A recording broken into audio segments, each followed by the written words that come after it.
Welcome to your deep dive. Today we are digging into Citigroup Inc.'s Q2 fiscal year 2025 earnings. This quarter definitely made some waves in the market, and we're here to unpack whether these numbers really signal a shift for Citi. What's the story behind the headlines? Yeah, it's a good place to start because what immediately jumped out, I think, was how broad the performance was. It wasn't just, one segment carrying the weight. It felt like a pretty solid all-around beat. Suggests maybe that strategy they've been talking about is starting to really show up across the board. Absolutely. Okay, so let's hit those headline numbers first, just to set the scene. It was definitely a beat, like you said. Revenue came in at $21.7 billion. That was comfortably ahead of the $21 billion consensus. And the earnings per share, the EPS, landed strong at $1.96, also nicely above the $1.60 the street was looking for. And it wasn't just the top line, right? Net interest income, that's the bread and butter, loans versus deposits, surged 12.5%, pretty impressive, hit $15.2 billion. And crucially, that return on tangible common equity, ROTCE, improved quite a bit, up 150 basis points to 8.7%. Management pointed out, and it's clear in the numbers, that double-digit growth in markets and banking fees really helped drive that. The core engines are definitely running. Okay, strong headlines. But, is it a real turning point? We need to peel back the layers a bit. Look at the detailed financials, the business performance. So firm-wide, net income was $4 billion. And what really caught my eye was the positive operating leverage, not just firm-wide, but in each of the 5 main businesses. Total revenues up 8% year over year. That's solid. It is solid. And yes, expenses were up 2%, but you got to look at why. It was mostly higher compensation linked to shuffling the tech workforce, plus, volume-related costs and those ongoing transformation investments. But offsetting that were lower taxes, lower deposit insurance costs, and they didn't have those civil money penalties from last year. And if you look year to date, it looks even better. Revenues up 5%, expenses actually down 1%.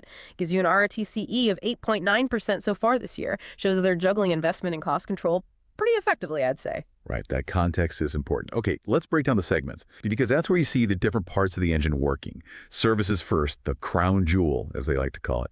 Revenue up 8%, really strong ROTCE at 23.3%.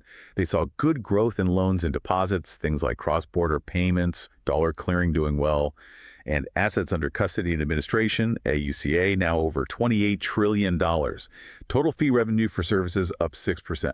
What's your take on services? Still the bedrock. Oh, absolutely. Services is fundamental for Citi. That $28 trillion AUCA number just shows the scale and how embedded they are with global clients. It's sticky.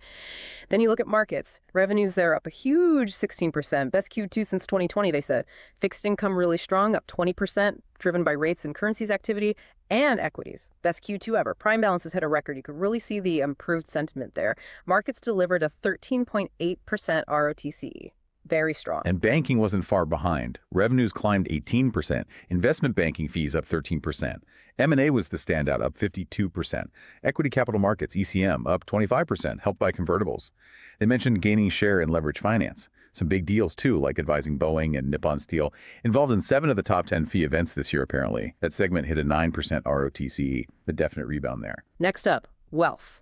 Revenue up 20%, and look at that pre-tax margin, 29%. That's pretty healthy.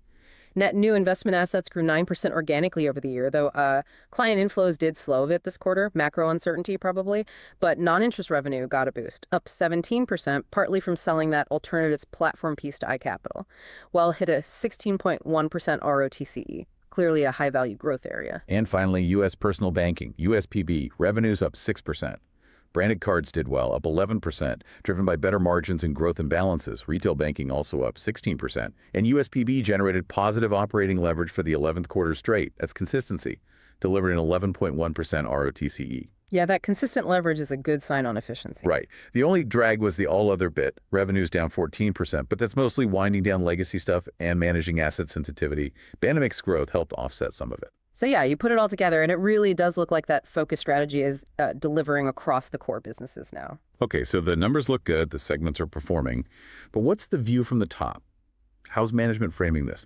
The CEO said they're firing on all cylinders, executing with discipline and intensity. Is that just standard CEO talk, or does it feel backed up? I think it's more than just talk this time. What's interesting is how they framed the future targets. That 10-11% ROTCE target for next year, they called it a waypoint, not a destination. That signals pretty strong confidence in getting returns even higher beyond 2026. It suggests they see this as sustainable momentum. Oh, and they laid out drivers for that. revenue growth from share gains in banking, new clients, and innovation like digital assets and services, tapping new wealth creators and wealth, market scaling prime, benefiting from vol, expanding in private markets, Yeah. USPB with new cards like Strata Elite. It's pretty broad. It is, and crucially, matched with that expense discipline focus. They expect costs to keep coming down. Lower severance costs after next year, transformation expenses peaking and declining after 2025, getting rid of those stranded costs, about $1.2 billion left there. Plus, productivity savings, using AI, using that to self-fund the investments they still need to make. That balance is key. And on the capital side, they're putting their money where their mouth is, right? Huh. A new $20 billion share buyback announced, planning at least $4 billion just in Q3, plus hiking the dividend to 0.60 cents a share. That's a pretty strong signal of confidence in capital generation. Definitely. And it ties into the progress on their transformation efforts. They're saying many programs are at or near the target state now. Things like risk management, compliance, forecasting engines, a lot of focus on automation, streamlining, using AI for data quality. And importantly, they stress that getting expenses down isn't waiting for consent orders to be lifted. It's about getting the underlying work done and making it stick. Operational improvement first. Okay, let's shift to innovation for a second. Digital assets. Lots of banks talk about it, but Citi seems to be doing concrete stuff. What's the deal with Citi token services? Yeah, this is potentially quite significant, especially for their corporate clients. They see digital assets, stablecoins as the next step for payments, financing, liquidity. Their token services is live in 4 major markets already, processed billions. They're calling it a killer app because it lets clients move money instantly across borders, and Citi handles the complexities, the compliance, the accounting. It takes a messy, multi-step process and makes it seamless. Huge potential value for big companies managing global cash flow.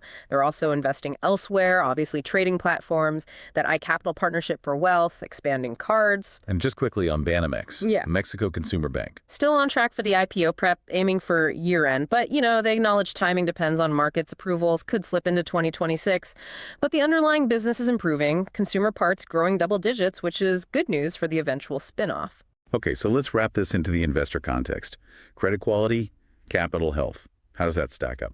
Pretty solid, actually. Total reserves stand at $23.7 billion. That's a reserve to funded loan ratio of 2.7%. Healthy cushion. And in the cards portfolio, which is always a focus, they highlighted improving credit trends. 85% of consumers have FICO scores over 660. For listeners, 660 plus is generally considered prime or near prime, so lower risk. That's reassuring. Exactly. And the corporate loan book is also high quality, 80% investment grade. Yes, non-accrual loans ticked up a bit due to some specific company downgrades, but the overall level is still low. Total cost of credit was $2.9 billion. Most of that, $2.2 billion, was actual net credit losses, mainly from cards, but they say those loss rates are within expectations.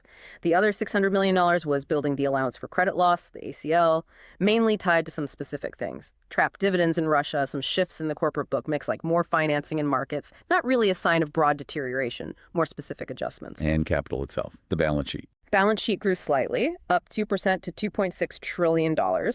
Deposits up 3% to $1.4 trillion. The key number, the preliminary common equity tier 1 CET1 ratio, is 13.5%. Yeah. There's a full 140 basis points over their current requirement of 12.1%. A very comfortable buffer. And that buffer might even grow. Well, their specific stress capital buffer, the SCB, is expected to come down. That gives them more flexibility going forward. They keep an internal buffer of 100 basis points anyway, which they review constantly. Standardized CET1 is still the main constraint for them, so they're focused on optimizing risk-weighted assets under those rules. But overall, yeah, strong capital base supporting growth and those buybacks and dividends. Okay, stepping back to the bigger picture. Macro themes. What's management seeing in the economy?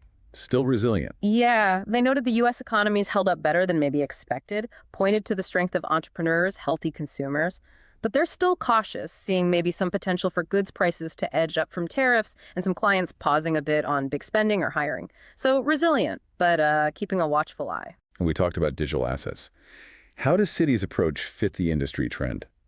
Their focus seems very client-driven. Solutions for complex needs, multi-asset, multi-bank, cross-border, 24/7 liquidity. They think their ability to handle the whole chain fiat to digital and back smoothly, low cost, while managing compliance is a key advantage. And they seemed pleased that regulators, the administration, might be letting banks play a bigger role, levels the playing field, they think. It's about embedding this into their core services. And lastly, on goals, that U.S. personal banking ROTCE target.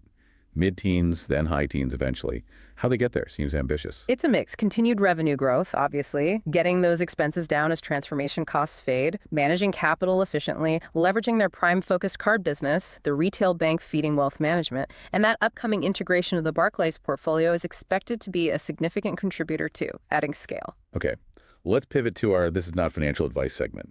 And just the usual reminder, folks, this is purely illustrative for discussion. Investing carries risk. Please do your own homework. Right. So looking at Citi, given the Q2 performance, the big capital return plans, those confident ROTCE targets, you could make a case for a long position. The market seemed to react well, maybe buying into the guidance credibility narrative and liking those buybacks. Yeah, and if they keep executing, shedding those stranded costs, getting transformation expenses down, plus you have ongoing investments and a decent U.S. economy backdrop, there's a path to earnings growth and maybe the stock multiple expanding, especially since it still trades below book value. So for an outrageous but plausible idea, how about a pair trade? Go long Citi, ticker C, betting on this specific turnaround story, the self-funded transformation, the capital return, and at the same time, go short a peer bank that maybe looks more exposed to, say, softening net interest income or doesn't have as clear a capital deployment story. The idea is to capture Citi's potential company-specific upside while hedging out some of the general banking sector or macro risks, betting on the execution here. Interesting angle. Okay, so wrapping this up, Citi's Q2 FY25 definitely looks like a strong quarter, broad revenue growth, better profitability, and you get a sense management feels they're executing their plan. The big capital returns, the confident long-term targets.